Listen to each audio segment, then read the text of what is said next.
नमस्कार, daily post Punjab Haryana Himachal देख रहे हैं आप। मैं हूं गौतम ठाकुर। कार्यक्रम हरियाणा पोस्ट में आपका स्वागत है।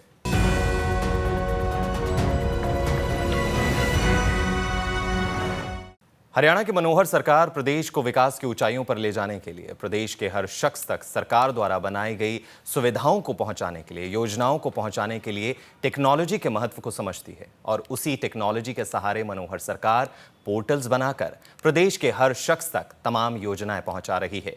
और टेक्नोलॉजी के सहारे ही एक ही स्थान से कई जगहों पर होने वाले करोड़ों के विकास कार्यों का उद्घाटन भी कर रही है। कैसे, आइए जानते हैं।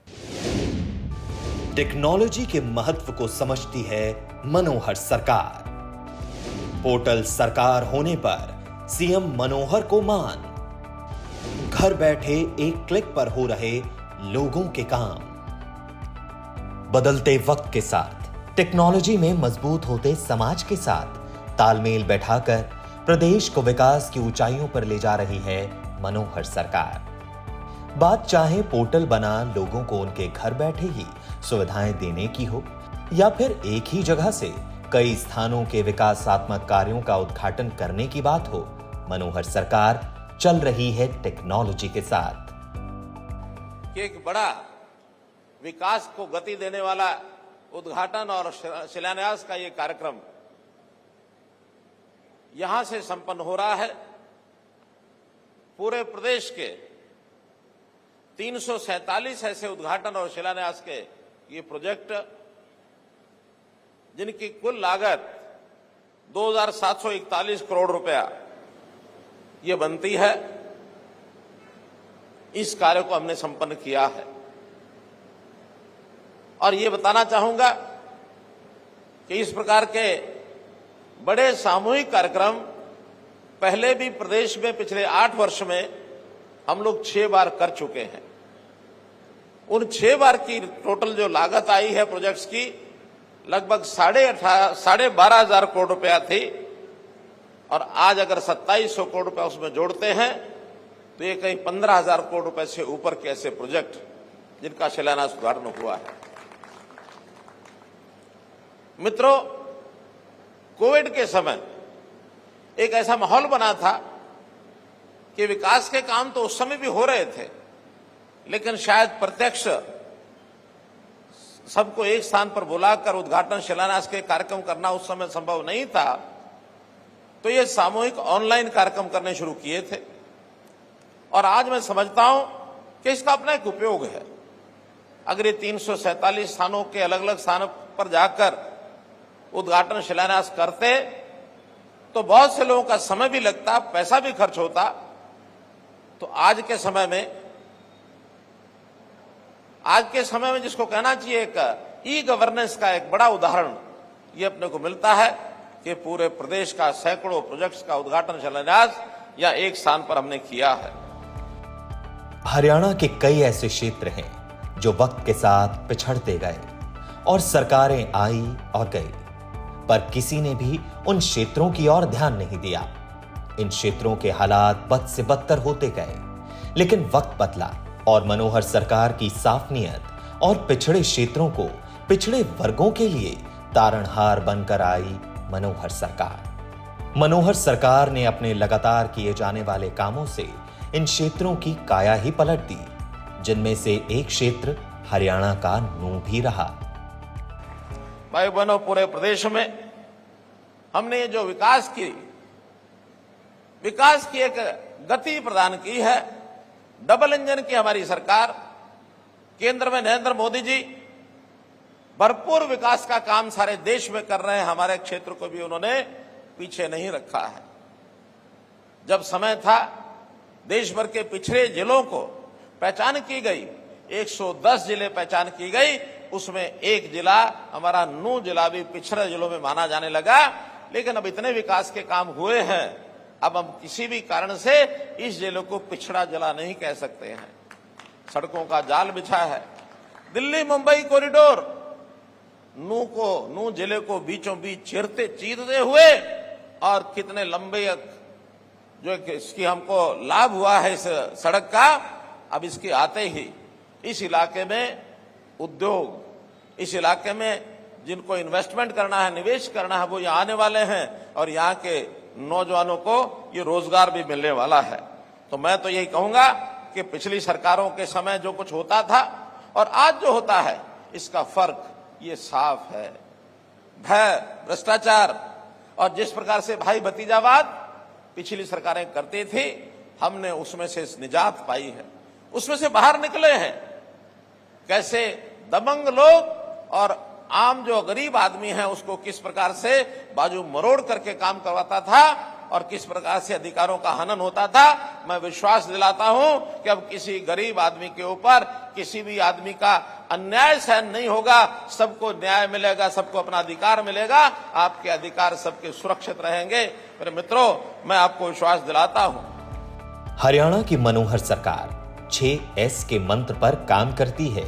इन 6 क्षेत्रों को मजबूत करने के लिए मनोहर सरकार लगातार काम कर रही है और प्रदेश को विकास की बुलंदियों पर ले जाने के इरादे से आगे बढ़ रही है। क्या हमने बहुत तरीके से अपने कामों को आगे बढ़ाना शुरू किया है। 6S कह करके मैं काम करता हूं, बताता हूं कि शिक्षा में भरपूर हम काम कर रहे हैं, स्वास्थ्य के लिए भरपूर काम कर रहे हैं। हमारी स्वास्थ्य की सेवाएं दिन प्रतिदिन उत्तरोत्तर बढ़ती जा रही है। हम सुरक्षा का ये भी प्रबंध करते हैं। आज सुरक्षा के नाते मैं कह सकता हूं कि हरियाणा में पूरा प्रदेश, कहीं लॉ एंड ऑर्डर की स्थिति खराब नहीं है।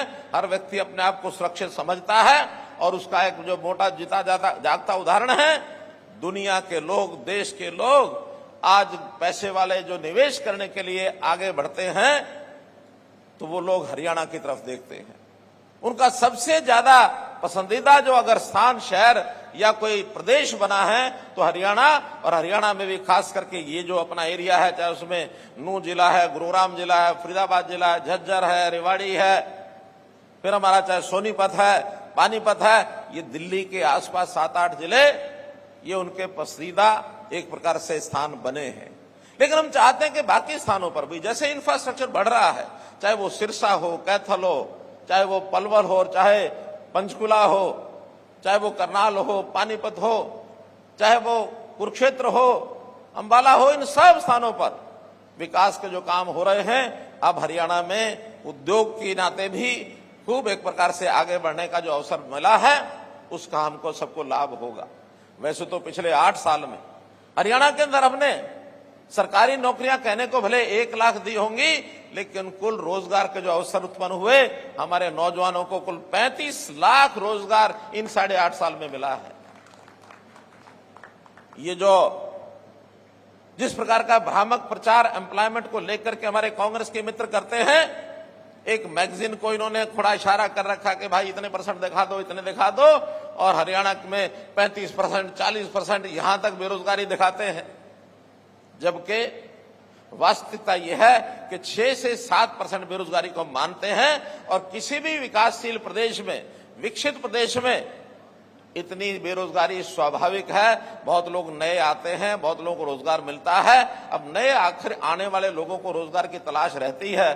कुछ लोग एक रोजगार अपना छोड़ करके दूसरे रोजगार में जाते हैं, तो ये जो बीच का जो एक जिसको कहना चाहिए बीच का एक फेज होता है, इस समय में इस बेरोजगारी को हम बेरोजगारी नहीं कहते हैं, हम इसको आगे बढ़ा रहे हैं। Crime, corruption, caste based politics, ये वो 3 C हैं जिनसे प्रदेश लगातार अंधकार की ओर जा रहा था। मुख्यमंत्री मनोहर लाल के नेतृत्व में चल रही सरकार ने इन 3 C पर लगाम लगाने के लिए हरियाणा एक, हरियाणवी एक का मंत्र दिया, जो कामयाब होता हुआ भी नजर आया। साथ ही मुख्यमंत्री मनोहर लाल को इस बात पर मान है कि उनकी सरकार एक पोर्टल की सरकार है, क्योंकि इन पोर्टलों ने न सिर्फ हरियाणा की जनता के सरकार के द्वारा होने वाले कामों को आसान बनाया, बल्कि मनोहर सरकार द्वारा चलाई जा रही योजनाओं का लाभ भी सीधा जनता तक इन पोर्टलों के माध्यम से पहुंचाया। हमने 3 C पर काम करना शुरू किया। जो कांग्रेस ने 3 C को फैला रखा था, जिसमें crime, corruption, caste based politics, अर्थात कानून व्यवस्था में हमने सुधार किया।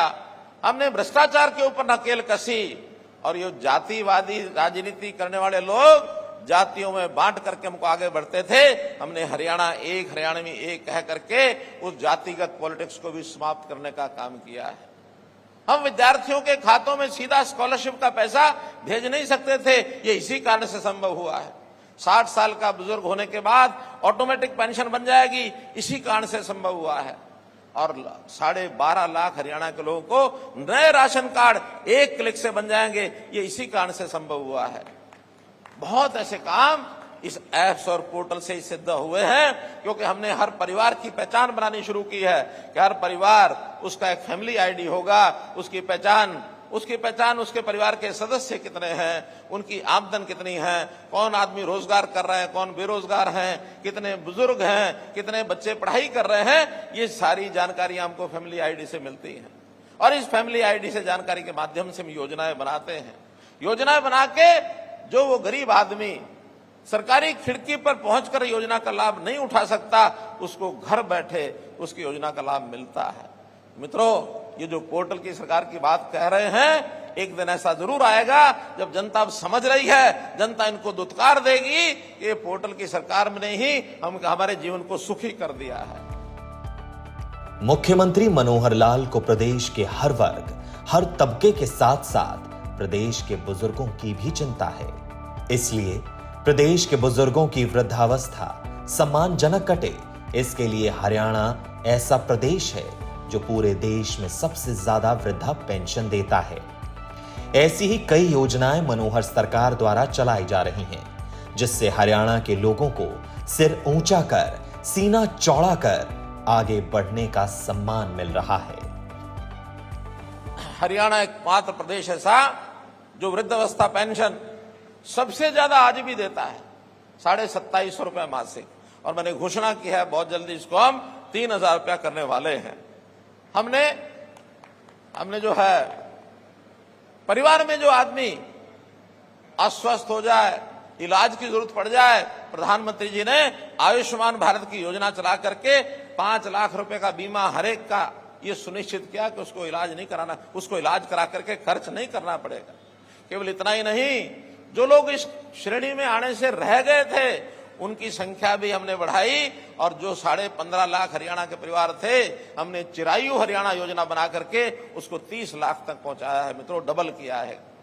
तो इन सारी योजनाओं को लेकर के हम लोग आगे बढ़ रहे हैं। रोजगार के नाते भी जो गरीब परिवार हैं, उनके किसी न किसी एक सदस्य को बुलाकर कैंप लगाकर हम उनकी ट्रेनिंग भी कराते हैं। उसको किस प्रकार का रोजगार करना है, उसको बैंक से लोन चाहिए तो लोन भी लेके देते हैं, या इस किसी प्रकार के काम में जिसकी आमदन बढ़ जाए, ऐसे काम कराने के लिए उसको पशु बांधना है तो लोन ले सकता है, उसको दुकान करनी है तो लोन ले सकता है। ऐसे सब कामों के लिए उसकी सहायता करते हैं। और आज हमारा टारगेट है कि बहुत जल्दी ऐसे 1 लाख परिवार ऐसे हम छूने जा रहे हैं कि उनकी आमदन अगर 1 लाख रुपया साल से कम है, उसको कैसे हम 1,80,000 के श्रेणी में लेकर जाए।